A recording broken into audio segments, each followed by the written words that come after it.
Brexit Secretary Steve Barclay has urged Michel Barnier to start holding crucial no-deal talks to cushion any potential disruptions. In a letter to the EU negotiator, the minister insisted bilateral negotiations would be needed to protect businesses on both sides of the channel after a no-deal. Mr. Barclay has warned that sensible contingency planning should be adopted ahead of the 31st of October because of Boris Johnson's pledge to quit the bloc, with or without a deal. He confirmed the government is still seeking a Brexit deal but said preparations still need to be made in the build-up. However, in a much shorter response to Mr. Barclay's letter, the EU's chief Brexit negotiator signalled Brussels would not enter into any negotiations with the UK in preparing for a no-deal Brexit before boasting the bloc had already finalised its work. In a letter dated the 25th of September, Mr. Barclay wrote, "Getting a Brexit deal that is acceptable to both the UK and EU is of paramount importance. A deal remains our primary objective and with compromise,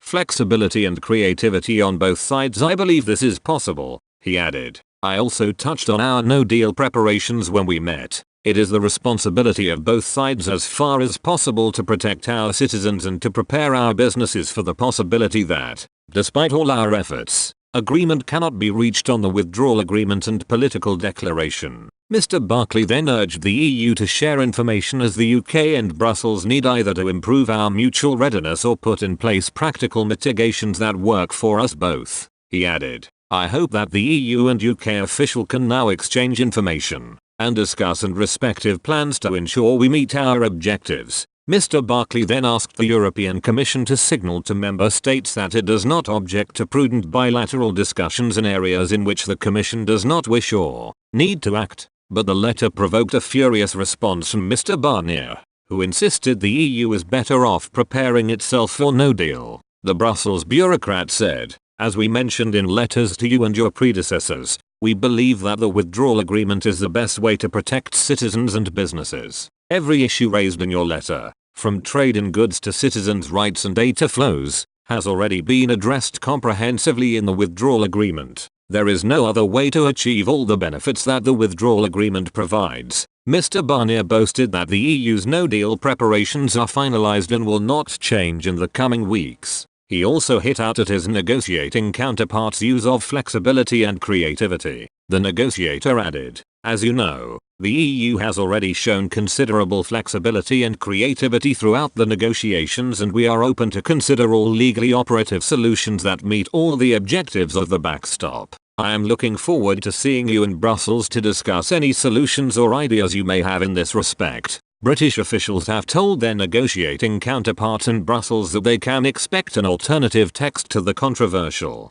Irish border backstop after the Conservative Party conference. The movement comes as Paris, with the support of Berlin, is putting pressure on Michel Barnier to issue a cut-off date for any proposals. The EU heavyweights want the bloc's negotiator to demand a legally operable text by next Friday if a deal is going to be achieved at a European summit on the 17th of October. One EU diplomat familiar with the discussions told Express Co UK, Paris wants a cut-off date to ensure that Brexit doesn't overshadow the other European Council topics. Emmanuel Macron wants the British proposal to be tabled far ahead of the gathering of EU leaders. Germany has branded the current British plans are completely insufficient and have demanded to see movement soon, according to a European source. Mr. Barclay told Mr. Barnier on Friday that the EU faces a moment of truth during talks in Brussels. After the meeting, the Brexit secretary said, "We're now approaching the moment of truth in these negotiations. We are committed to securing a deal. The Prime Minister has made clear he wants a deal but there has to be political will on both sides and that's what we're exploring."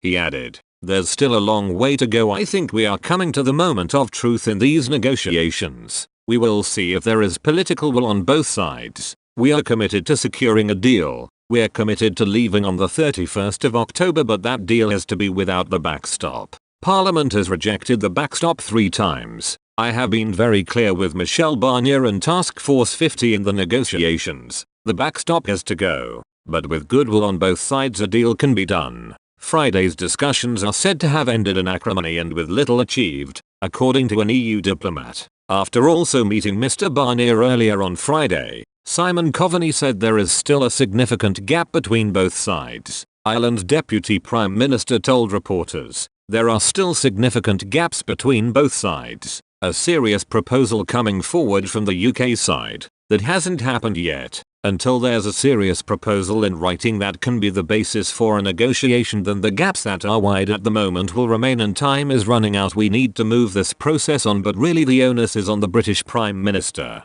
and his team to allow that to happen by putting serious proposals on the table that the EU can then negotiate around to try and find a way of getting a deal done. Jean-Claude Juncker, the European Commission's outgoing president, has pledged to do everything we can to avoid a no-deal Brexit. But the EU chief warned that the blame would fall solely on the government if both parties fail to reach an agreement in the coming weeks. He said, "We are working hard on a deal. An exit of the British from the EU without agreement would be a disaster for the United Kingdom and for the European continent. Our chief negotiator Michel Barnier and I are doing everything we can to reach an agreement. If this fails in the end, the responsibility lies solely with the British side."